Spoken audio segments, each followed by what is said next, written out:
দ্বিতীয় শ্রেণীর ছাত্রী ঐন্দ্রী বৈদ্য।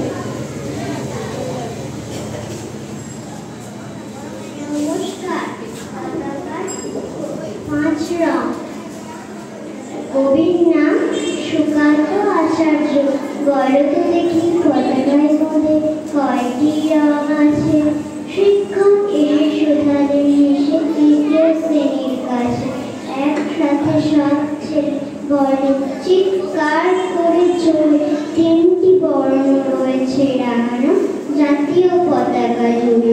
শ্রেণীর পিছনে বেঞ্চের মোড়ে শিশু ছিল এক বসে, পতাকার মাঝে 5 রং আছে। বলল সে মৃদু বসে, কথা তার শুনে বাকি শিশুগণ হেসে খায় যুবকটি। শিক্ষক রেগে বলে অন্যকে, বোঝাবুঝি করে 5টি, মাথা নিচু করে ভয়ার্ত সরল চিঠি বলে, উপরে গেরুয়া মাঝখানে সাদা, সবুজ আছে তার তলে, আর আছে আঁকা গোলাকার চাকা, নীল রং আছে। শিক্ষক বলে এটিকে ধরে তবু হচ্ছে 4টি, মাথা নিচু করে ভয়ার্ত সরল চিঠি বলে, রং আছে আর এক,